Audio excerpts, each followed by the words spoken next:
This is going to be a little interactive, so I asked Cassidy to hang out there in front with a mic. So if I ask a question and you raise your hand, she should pass it to you or pass it to someone near you and get it there. You got to say the thing, Paul. Say the thing. The thing? Yeah. Hi, this is Paul. Oh. Hi, this is Paul. That's the thing. All right.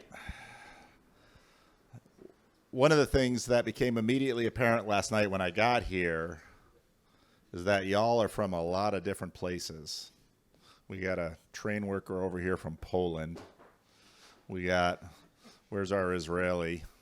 Or is he a Russian? Depends on the day, depends on the context, whatever he needs to be. South Africa, a lot of folks from the other places here in Europe. But last night, we left here and it was raining hard. And I asked a few of you, well, where are you staying? Well, we're camping right over there. And I thought, oh, that sounds grim. And Vendonk said to me, oh, I almost wanted to offer them a place here at the house. And he looked at me and said, to the highest bidder.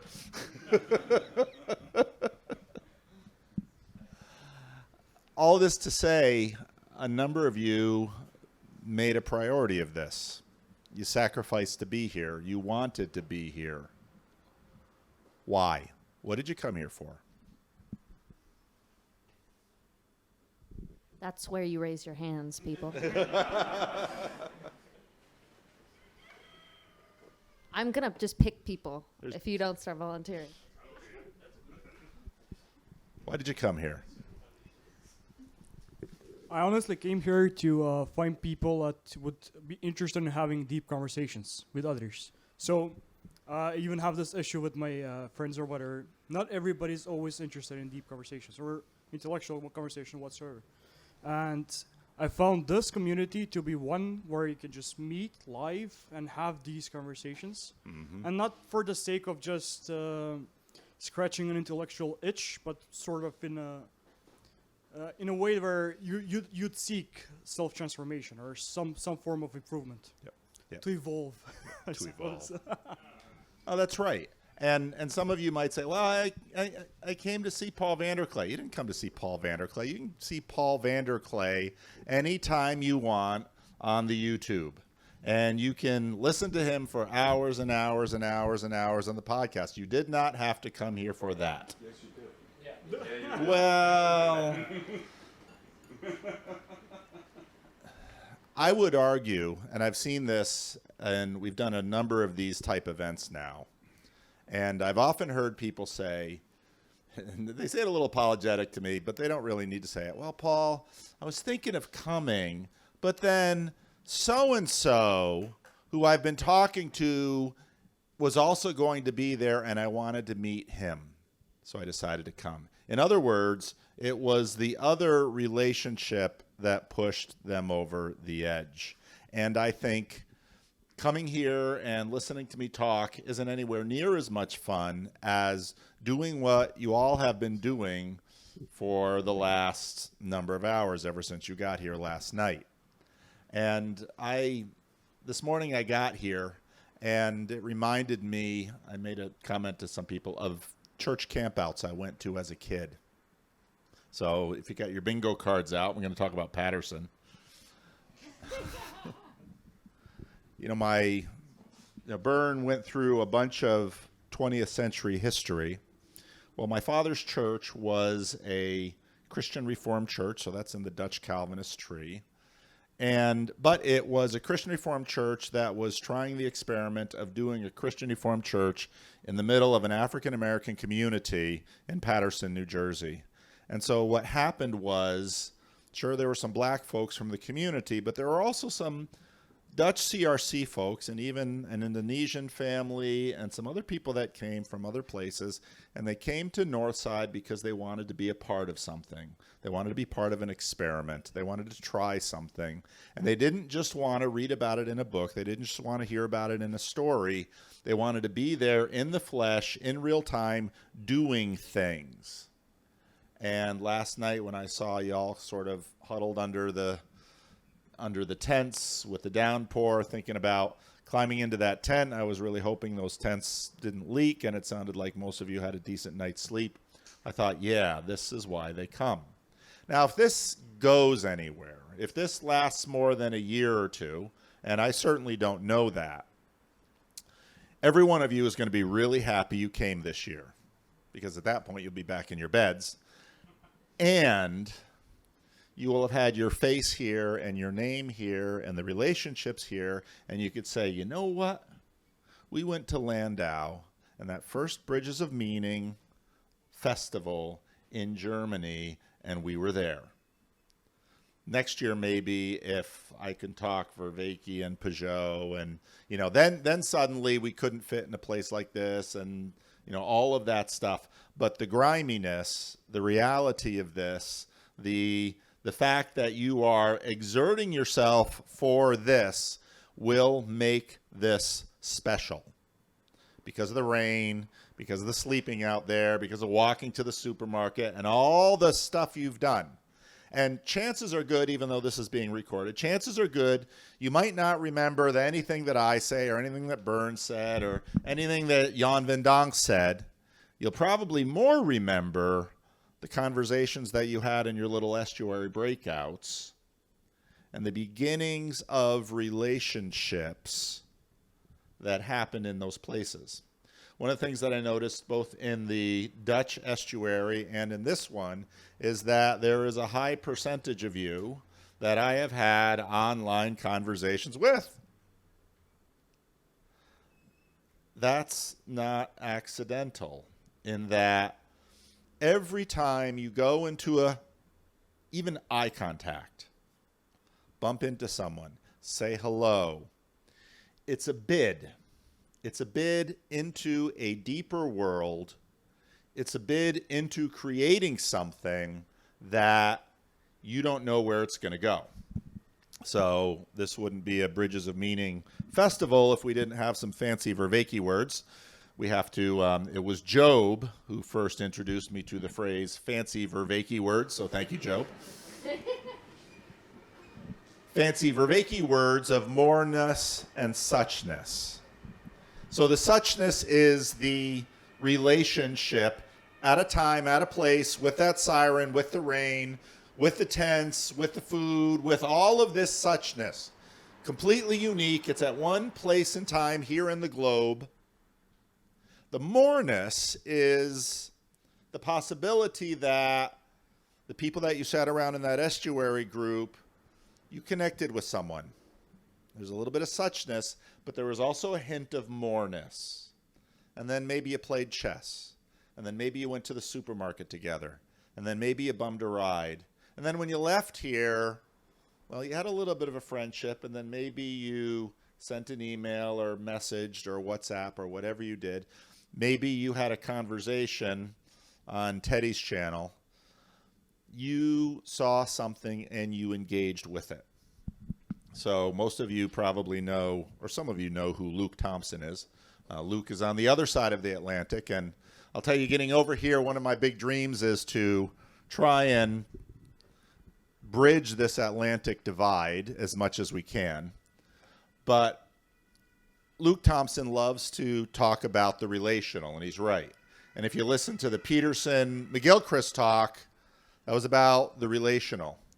Because that moreness and suchness and everything that you're doing here is all about the relational, because the truth is, if you look at all of those stages that Byrne went through, what's coming next is exploring what we've been talking about in this little corner of the internet, which is the reality of things you cannot see or touch and cannot control, but you deeply wish to participate in them and create them and foster them.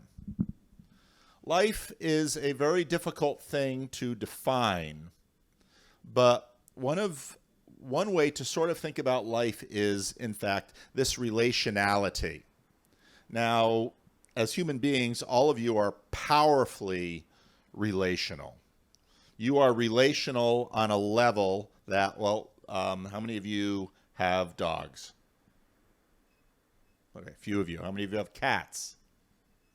Well, cats are a little relational. Dogs are a favorite pet, man's best friend, because they're deeply relational with us. They get us. They get us in a way that almost no other animal gets. But compared to a dog, all of us are so much more relational than any of those dogs. Just look around us here. Anything that is constructed by anything that is living is a product of relationality.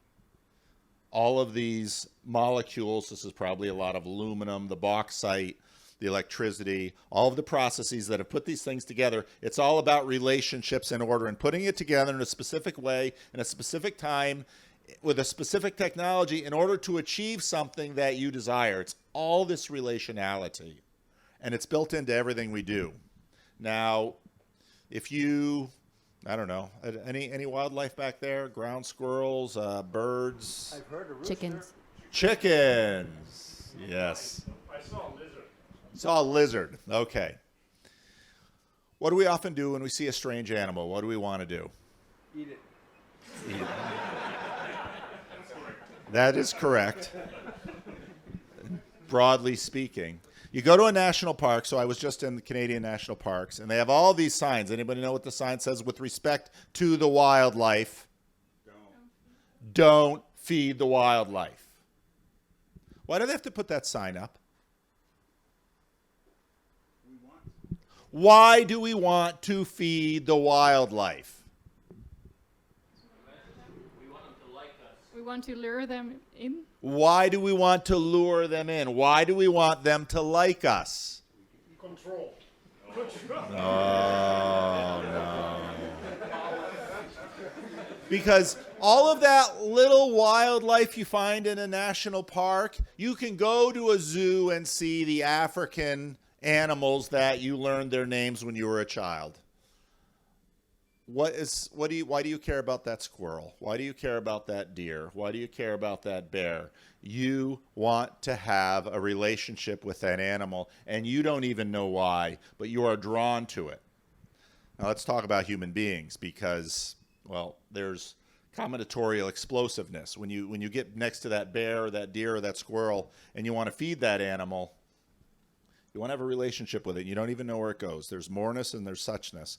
Now, when it comes to human beings, that's squared, because you've got one enormously relational being meeting another enormously relational being, and there's absolutely no idea where that can go.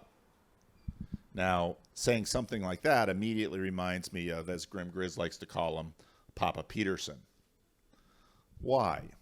Now, you can have all these relational ideas, but in order to actually have something happen, you need to do something. You need to act in the world. If you live in your head, probably nothing's going to happen. You need to act. You need to do. It's relational. Reality is fundamentally relational, and human beings first relate to all sorts of inanimate objects. And, well, that's cool. And relating to inanimate objects in a really purposeful way is meaningful.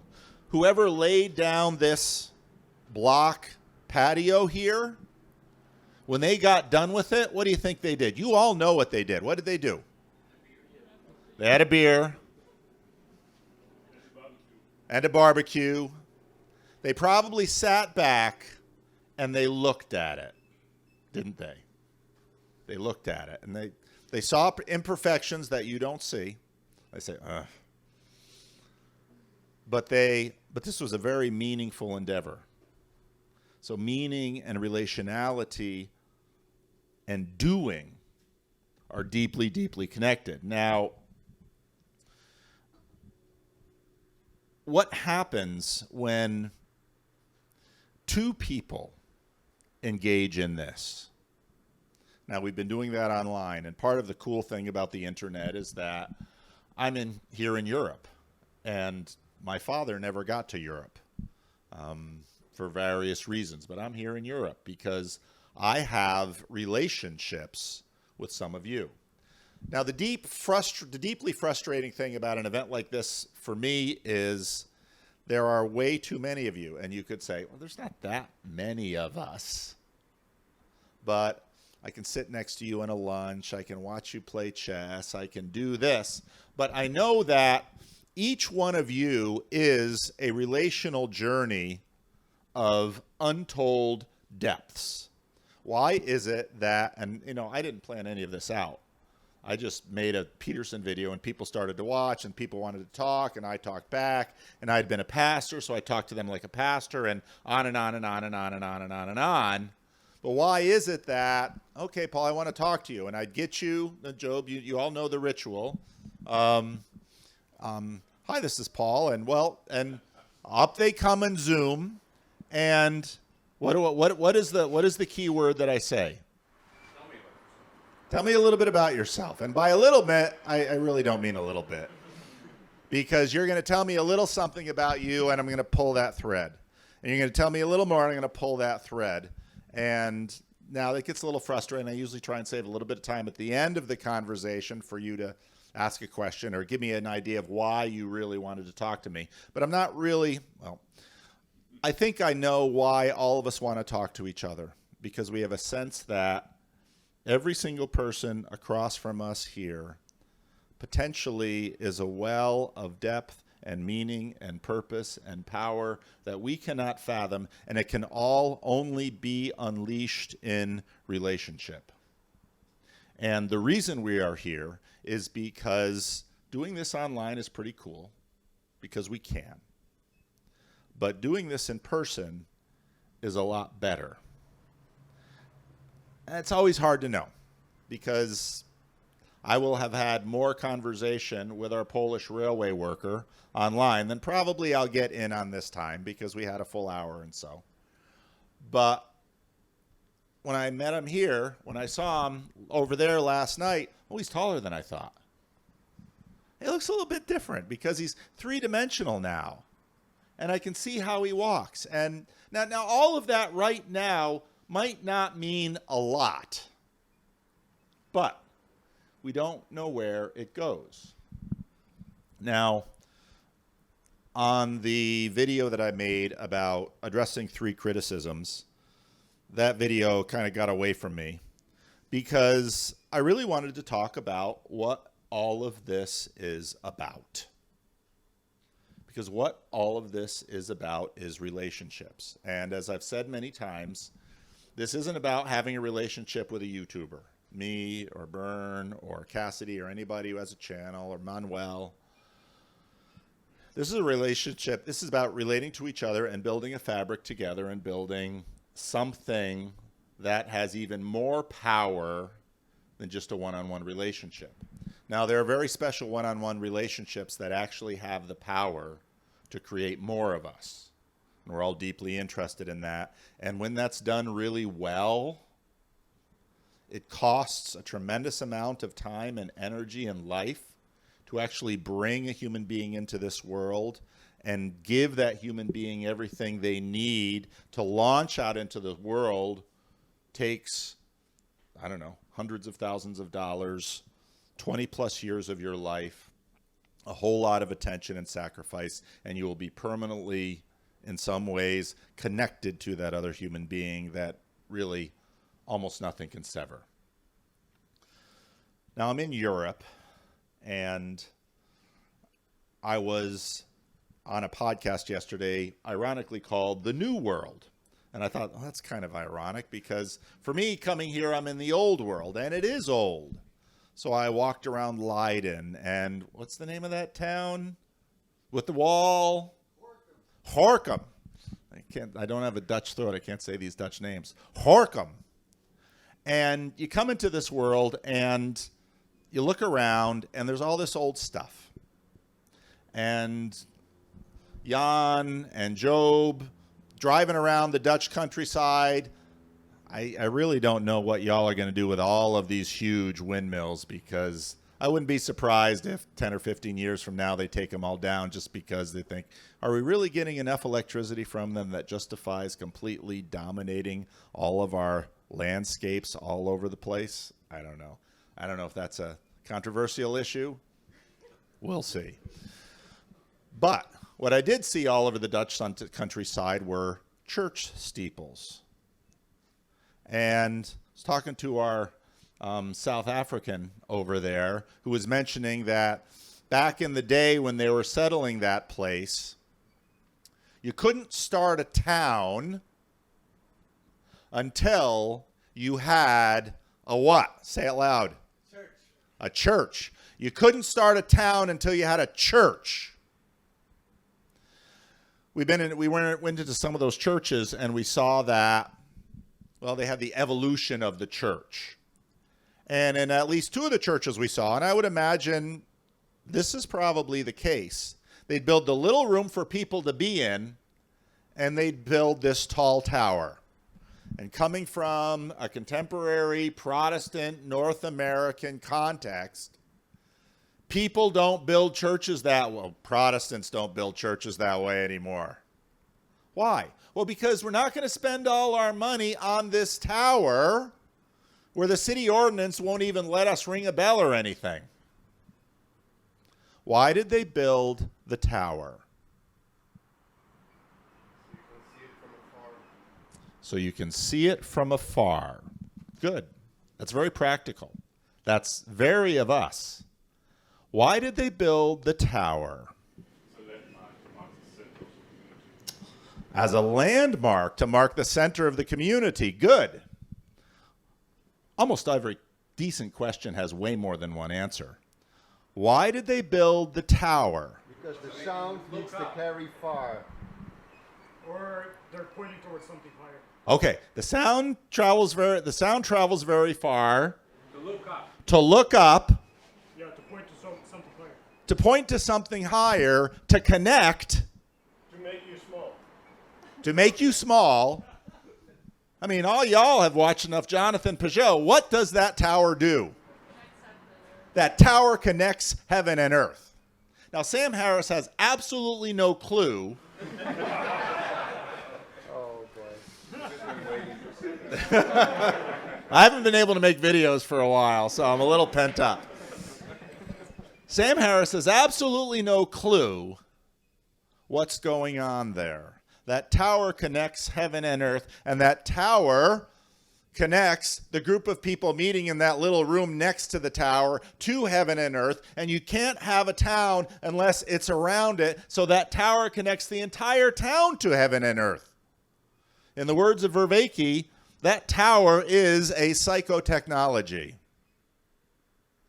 That tower locates the town in a far larger story, in a far larger landscape that these people need in order to be situated in life and in death.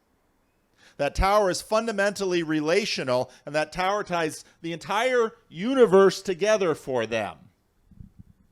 Now, I was really excited about the conversation I had with the New World podcast, and he said it'll come out about 10 days. It'll be on their channel, and then after it's run its course on YouTube, he said, then we'd like it if you'd post it on your channel. I said I'd be happy to. And so y'all will get a chance to see it. And it was a wonderful conversation, but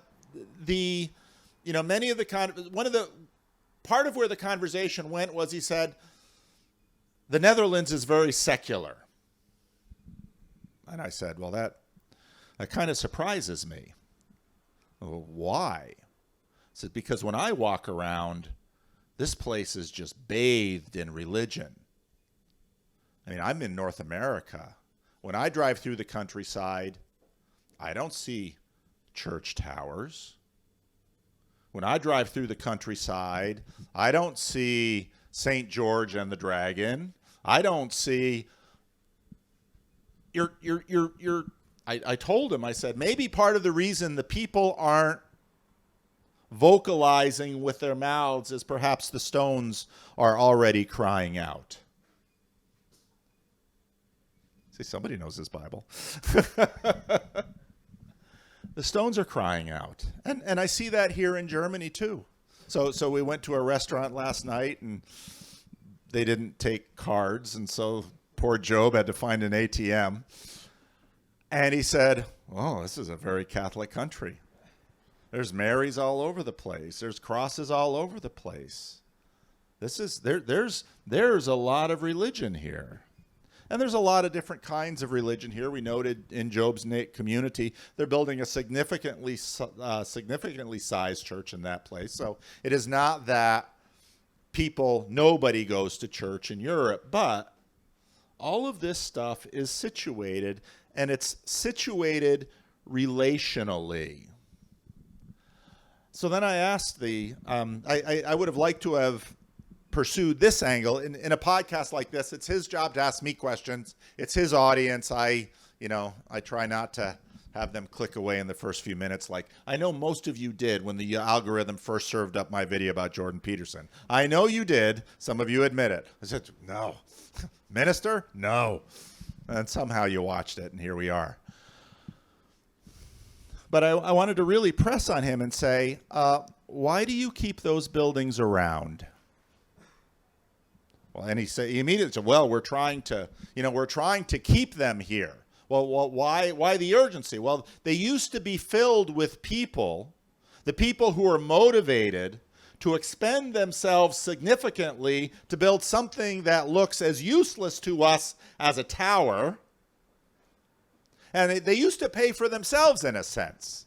And yeah, there was politics involved, and there was competition involved, and all of those things were happening.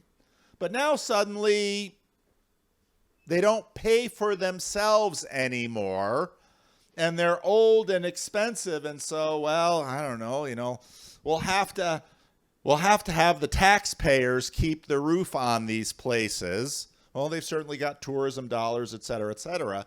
But I really wanted to lean into them and say, why do you keep the buildings?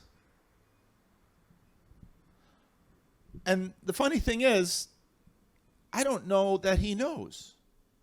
And I don't know that we can answer that question. Well, they're pretty, they're. And it's just like that relational thing. Well, why do you come here? Well, because somehow I know that relating to this is important. It's meaningful. Now I think when I look at all of these churches, obviously people hundreds of years ago had a reason for building them because we're a great deal wealthier than they are.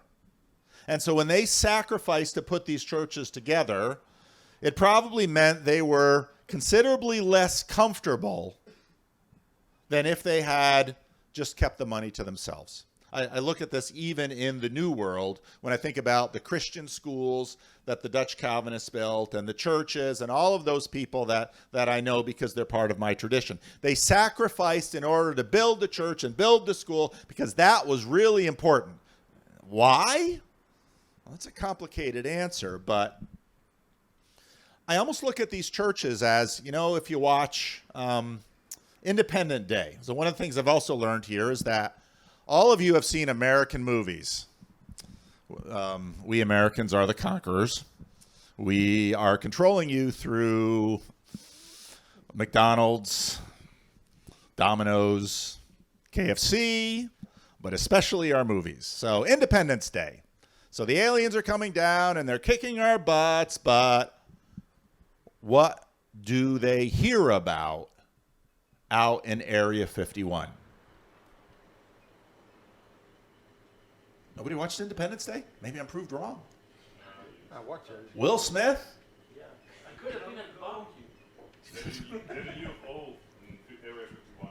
There's a UFO in Area 51. There's an alien spacecraft.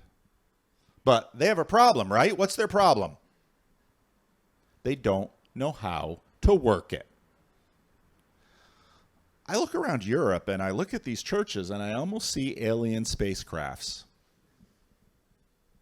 Because all the people living around here, except it's not that the aliens came from somewhere else, it's that nobody or very few people here still know how to work it. And so then I think, now, this is a very complex thing, and I don't want to go too far in this because that could be a very long thing. But somehow I think that what we're doing here, now we've learned to use screens, and here I have my cute little tablet here with some notes that I've, diligently made between 1 and 2 a.m. last night because I wanted to be sure I had something, but I was also probably sure I was going to completely ignore it, most of which I have. We have all these screens. And the thing about this screen, this is not even close to the potential of any one of you for relationship and for glory. And so part of me, this is the craziest thing for someone who, in a sense, is here because of YouTube, to say that it's, again, screens are fine. I listen to YouTube. I'm not turning my screens away. I'm not getting rid of my smartphone. I'm going to keep watching YouTube, yada, yada, yada. I'm going to keep doing what I'm doing. But the connections that you guys make here, the connections that you make in your estuaries, all of those connections, I believe, are part of our culture relearning how to use the alien technology. Now, we've learned a ton of things in the last couple of 100 years. Our relational capacity to manage and to order and to control and to develop systems, we have grown immensely. But the truth is that the most powerful things around us are not running through wires or going over internets, but are sitting here in these chairs. And the kinds of relationships that you can build can become something. Again, back to Papa Peterson. You have to do something. Has to be relational. All of this started for me when I was playing around with YouTube because it was kind of a fun thing, and Freddie Schuler said, "Pastor Paul, why don't me and you make a TV show?" Okay, Freddie. Well, I'm not going to go down to public access. Let's just make a little something, put it on YouTube. So then we did that. Make a little video about Synod. I did that. Make a little video about how altars work. I did that. Nobody watched any of these things. And I saw Jordan Peterson make his videos, and I thought, And I listened to the response, and I said, it looks to me like a whole group of people, the great-great-grandsons of the people that built all of that alien technology that Christians and non-Christians alike, the whole world wants to come around and gawk at here in Museum Europe. It seems to me that these people want to get back in touch with this alien technology. And what would that look like? What if they started talking to one another? What if they started relating? What if they started to knit themselves together into communities, into families, into churches?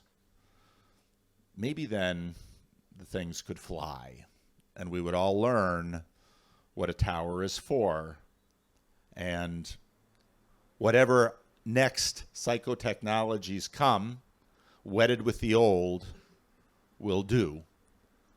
And in my opinion, where it will go. Now, at this point, I always sort of lose control of the talk.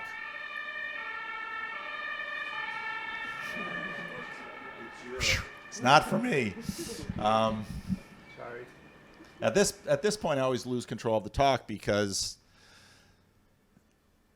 I think something that our ancestors who built the alien technologies understood was that, Job said it the other day, let's say you're a stonemason. You spend your whole life working on that church or that cathedral, and you die. And your son picks up the trade, and he works it too. All of these people work to build something that they themselves will not receive the fruits of. What does that mean? I think it means the same thing with all of the little touches of suchness and moreness that we have going on here. Because, again, I know this is a difficult thing for modern people to believe, and part of my desire is to help modern people believe this. But I believe that at least some, if not many or most or who knows how many, of the relationships that you build here, there'll be moreness, and there'll be more after that and more after that. Now, the thing is, John's 71 and Burns 69 or 67, and I'm 59. So our time is running out. And, you know, how many years will you get to know Paul Vanderklay? And I know some of you, oh, Paul, I want everybody to watch your videos. Yeah, then you're going to have a harder time talking to me or getting a rando slot. So it's self-defeating. But I do believe that when we've been there 10,000 years, bright shining as the sun, we've no less days to sing God's praise than when we first begun. And I believe that those alien psychotechnologies that your ancestors sacrificed to build in the old world will somehow connect heaven and earth. And I don't know how it's going to go, and I don't know how it's going to happen, but I suspect it is a critical part of the story. And again, the irony is that what you all are doing here today in becoming a body of sorts, talked about that in some of my videos, I want to get into that more, becoming a body of sorts is the kind of thing that actually does this. So most of all, I want to thank you for coming. And I look forward to, we've got, you know, this evening and tomorrow, and I'll have more conversations with you all, and thank you for your gifts, and, you know, all of that is great. But what I really want for you is to build the relationships. Take the suchness, lean into the moreness, try something, do something, and see where it goes. 5 years ago, I made a video, less than 5 years ago, I made a video about Jordan Peterson having no idea where it would go. And John Van Donk and I suddenly had moreness in our relationship. And then Job contacted me, and we had moreness in our relationship. And Cassidy, tipless restaurant the woman wanted to talk to me about. I almost turned her down. I want to talk to you about a tipless restaurant. Is this a naked publicity grab?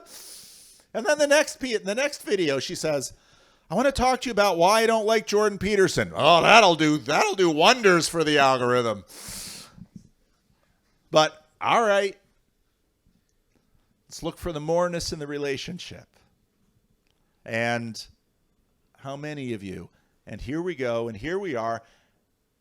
And what can't God do with this? So what he will do with it, I don't know. But what can't he do with it? So take these days, lean into that moreness, build those relationships, and then do something. Almost everything I've done in my life as a minister has failed.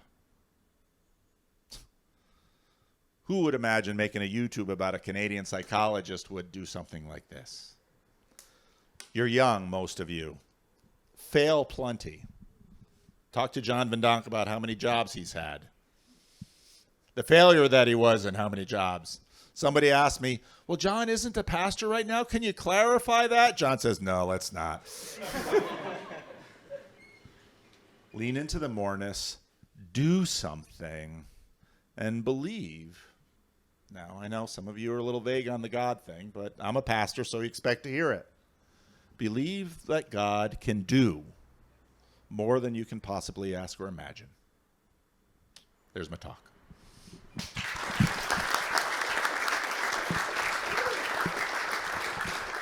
Thanks, Paul.